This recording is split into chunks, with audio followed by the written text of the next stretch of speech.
नमस्कार दोस्तों, मैं आपका दोस्त रजनीश कुमार पांडे आपका फिर से हार्दिक स्वागत करता हूं आपके अपने चैनल जिसका नाम है वी प्रॉमिस यू पर।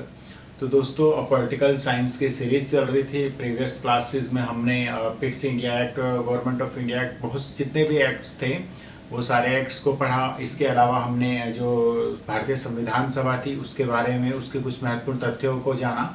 ठीक उसी सीरीज को कंटिन्यू करते हुए आज हम पढ़ेंगे जो हमारा भारतीय संविधान है उसकी क्या क्या विशेषताएं हैं। ठीक, परीक्षा की दृष्टि से महत्वपूर्ण है। जो भी खास जो भारतीय संविधान की विशेषताएं हैं जो बोर्ड पे लिखी हुई है, हम उसको थोड़ा सा डिटेल एनालिसिस करते हुए पढ़ेंगे। तो चलिए शुरू करते हैं आज की क्लास। दोस्तों, आज का टॉपिक है भारतीय संविधान की विशेषताएं, जिसके अंतर्गत हमने सबसे पहला जो पॉइंट लिया है वो लिखा है सबसे लंबा लिखित संविधान। जैसा कि आप सभी दोस्तों को पता होगा कि जो भारत का संविधान है विश्व के अन्य देशों की, जो भी विश्व में कंट्रीज है जहाँ पर संविधान का जहाँ पर संविधान है, ठीक, उन सभी देशों में सबसे लंबा और लिखित संविधान वो हमारे भारत का है। ठीक, कैसे लंबा, अब हम इसकी बात करें। इसे जो भारतीय संविधान है वो सबसे लंबा और लिखित संविधान क्यों है। दोस्तों, अगर हम बात करें मूल संविधान की, ठीक, और फिर हम बात करेंगे वर्तमान में जो इसका प्रारूप है। ठीक, मूल संविधान में दोस्तों 395 अनुच्छेद थे। ठीक है, 395 अनुच्छेद। वहीं अनुसूचियां की बात करें तो इसमें 8 अनुसूचियां थी।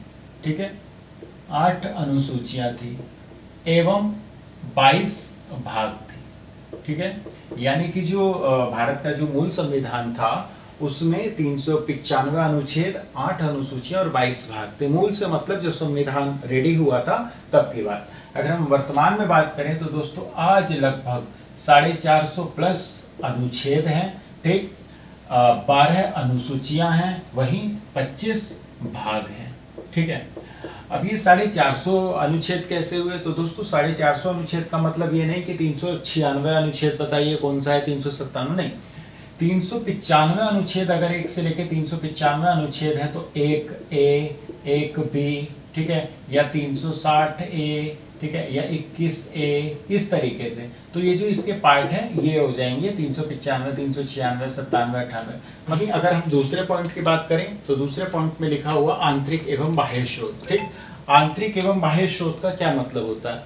आंतरिक शोध का मतलब होता है दोस्तों, यानी कि जो हमने आंतरिक शोध का मतलब है, हमने जो 1935 का जो हमारा अधिनियम था, हमारा जो संविधान है जो जिसमें 395 अनुच्छेद है, उस 395 अनुच्छेद में से लगभग 350 अनुच्छेद इसी 1935 के अधिनियम से लिए गए हैं। ठीक, तो वो गया हमारा आंतरिक शोध। बाह्य शोध, जैसा कि मैंने प्रीवियस क्लास में भी पढ़ाया था, बाह्य शोध का मतलब है हमने अमेरिका से क्या लिया, जैसे मूलाधिकार लिया, ठीक है, राष्ट्रपति पद वगैरह ये सब। ठीक, ब्रिटेन से क्या लिया, फ्रांस से क्या लिया, आयरलैंड से क्या लिया, यानी कि विभिन्न देशों के संविधान से हमने बाह्य शोध के रूप में क्या क्या लिया, तो बाह्य शोध के अंतर्गत आते हैं। वहीं इसका थर्ड पॉइंट है नम्यता एवं अनम्यता का मिश्रण। दोस्तों, नम्यता एवं अनम्यता के मिश्रण से क्या मतलब है।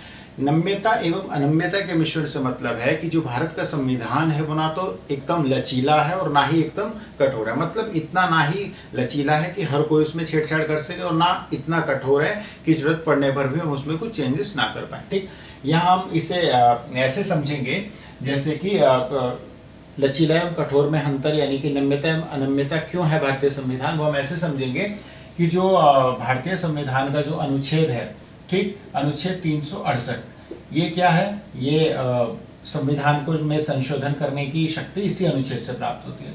तो इस अनुच्छेद के अंतर्गत संविधान में 2 प्रकार के संशोधन की बात की गई है। ठीक, एक तो विशेष बहुमत, यानी कि अगर हमें संविधान में कुछ संशोधन करना है तो हम विशेष बहुमत से कर सकते हैं, या दूसरा पॉइंट दिया हुआ विशेष बहुमत, ठीक है, प्लस आधे से अधिक राज्यों के अनुमोदन से। ठीक है, यानी कि उनके स्वीकृति से। अब ये विशेष बहुमत क्या होते हैं। विशेष बहुमत ये होते हैं जो भी कुल जो उपस्थित एवं मतदान में भाग लेने वाले संख्याओं का 2/3 बहुमत। ठीक, तो ये हो गया क्या, एक तरह से इजी।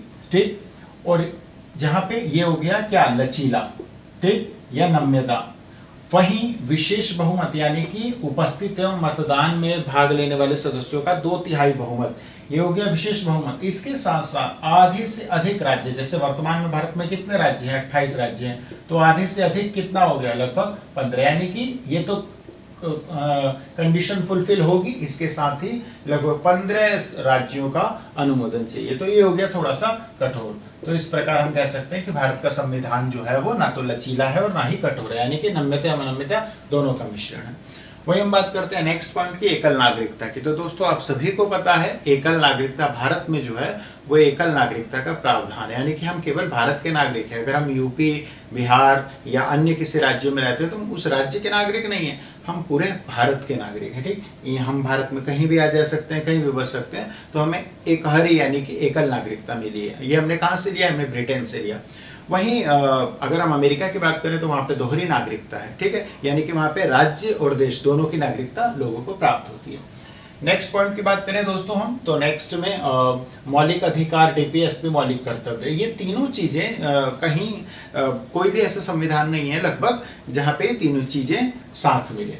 मौलिक अधिकार की बात करें तो मौलिक अधिकार के अंतर्गत हमें कुछ अधिकार प्राप्त हुए हैं जो हमसे कोई नहीं छीन सकता। ठीक, इन सबको हम डिटेल जब इस टॉपिक की पर्टिकुलर क्लास होगी तब हम पढ़ेंगे।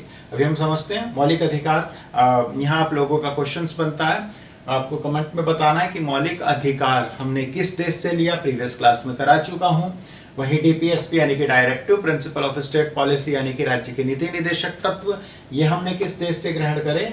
और मौलिक कर्तव्य यानी कि हमने मौलिक कर्तव्य किस देश से ग्रहण करे। ठीक, यानी कि बाह्य स्रोत के अंतर्गत हमने किस किस देशों से ये प्राप्त किए। ठीक, जब हमें हमारा संविधान अधिकार दे रहा है, वहीं राज्यों को के लिए निर्देश भी है, और वहीं जब ये हमें अधिकार देगा तो हमसे भी कुछ उम्मीद करेगा कि हमारे भी कुछ कर्तव्य होंगे। ठीक, अधिकार हर कोई लेना चाहता है, कर्तव्य कोई नहीं करना चाहता। इस प्रकार अगर हमें अधिकार मिले हुए तो हमारा कुछ कर्तव्य भी बनता है। क्या क्या कर्तव्य है नेक्स्ट क्लास में पढ़ेंगे। वहीं अगर हम बात करें नेक्स्ट टॉपिक की तो वो है सार्वभौमिक मताधिकार। सार्वभौमिक मताधिकार का मतलब होता है भारत में 18 वर्ष से अधिक जिसकी भी उम्र हो वो मत का प्रयोग कर सकता है, लेकिन वो कंडीशंस भारतीय जो चुनाव आयोग है उसके तहत जो जो कंडीशन है, और वो अगर 18 साल से अबव है तो वो उसकी कंडीशन को फुलफिल करते हुए अपने मत का प्रयोग कर सकता है। तो भारत में सार्वभौमिक मताधिकार है। वही बात करें नेक्स्ट पॉइंट की तो स्वतंत्र एवं निष्पक्ष न्यायपालिका। भारत में जो न्यायपालिका का प्रारूप है वो भी अगर हम बात करें तो वो एकल यानी कि जो सुप्रीम कोर्ट के दिशा निर्देशों द्वारा। ठीक, वहीं हर राज्यों का भी अपना अलग अलग है। ठीक, तो भारत में स्वतंत्र एवं निष्पक्ष न्यायपालिका यानी कि वो आजाद है। स्वतंत्र का मतलब है उसमें किसी प्रकार का कोई राजनीतिक या कोई भी किसी प्रकार का दबाव नहीं है, वो अपने डिसीजन लेने में स्वतंत्र है, और वो निष्पक्ष है, किसी को के फेवर में अपना डिसीजन नहीं देगी, किसी के साथ अनफेवर नहीं करेगी। ठीक, नेक्स्ट पॉइंट है संसदीय शासन प्रणाली। संसदीय शासन प्रणाली का मतलब होता है भारत में जो ये संसदीय शासन प्रणाली ब्रिटिश से हमने लिया है, और ये कहीं ना कहीं ब्रिटिश संसदीय शासन प्रणाली से भी मैच करता है। संसदीय शासन प्रणाली का मतलब होता है भारत में कोई भी वंशानुगत पद नहीं होगा। ठीक, भारत में प्रधानमंत्री और मुख्यमंत्री का चुनाव होगा। ठीक, और यही हमारे वास्तविक प्रधान होंगे। वहीं राष्ट्रपति और राज्यपाल नाम मात्र के प्रधान होंगे। तो ये हमारा संसदीय शासन प्रणाली है। वही हम बात करें त्रिस्तरीय शासन की तो दोस्तों त्रिस्तरीय शासन का मतलब होता है भारत में जो त्रिस्तरीय शासन है वो हम केंद्र लेवल पे कह सकते हैं, ठीक है, राज्य लेवल पे कह सकते हैं, और वहीं हम राज्य में क्या स्थानीय सुशासन, ठीक, स्थानीय सुशासन ये कह सकते हैं। ठीक, ये वाला पॉइंट 73वें 74वें संविधान संशोधन के द्वारा प्राप्त है। इसकी सबसे खास और महत्वपूर्ण बात यह है कि विश्व के किसी भी देश में ये तीनों प्राप्त नहीं है, यानी कि इन तीनों का प्रावधान नहीं है। तो भारत के लिए ये एक भारतीय संविधान की विशेषता के अंतर्गत एक महत्वपूर्ण बात है।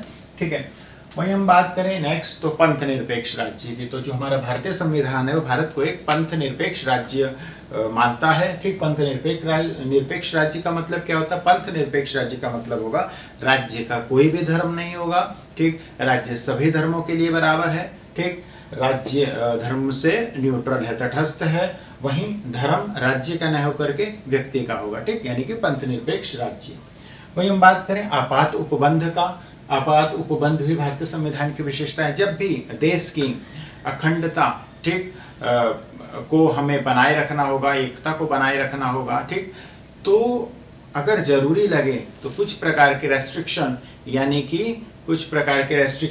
कि हम कुछ आपात उपबंध भी लगा सकते हैं। जैसा कि हमें पता है, नेक्स्ट वीडियो में आपको पढ़ाऊंगा मैं, अगली जब भी ये वाली टॉपिक होगी। भारत में 3 प्रकार के आपात उपबंध है, 352, 356 और 360, ठीक, अनुच्छेद के तहत।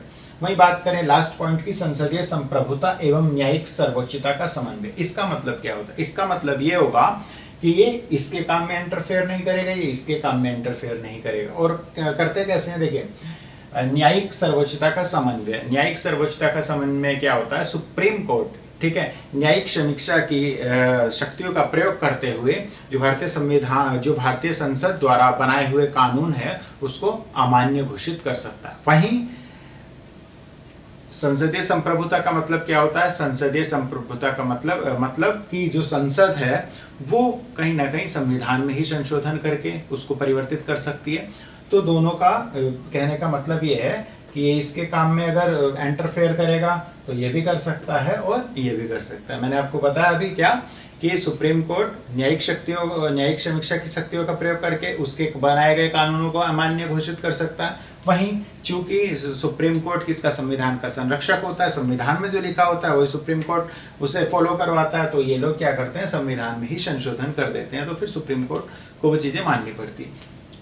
तो भारतीय संविधान की विशेषताओं के अंतर्गत ये महत्वपूर्ण पॉइंट थे, ठीक, जो परीक्षा की दृष्टि से और एक सामान्य समझ के पॉइंट ऑफ व्यू से बहुत ज़्यादा इंपॉर्टेंट थे। उम्मीद करूंगा आपको आज की क्लास बहुत अच्छी लगी होगी, ठीक। तो खूब मन लगा के पढ़ते रहिए क्योंकि एग्ज़ाम भी नज़दीक है, फिर अभी आप लोगों के पास समय भी है और ऊर्जा भी है। तो उस ऊर्जा का समुचित प्रयोग करते हुए डेली क्लासेस देखिए, बार बार क्लासेस देखिए, कोरिलेट करते हुए सारे वीडियोस को देखें, पढ़ें। इस चैनल को ज़्यादा से ज़्यादा सपोर्ट करें, सब्सक्राइब कराएं, ठीक। Without your support it's not possible, ठीक। थैंक यू सो मच दोस्तों।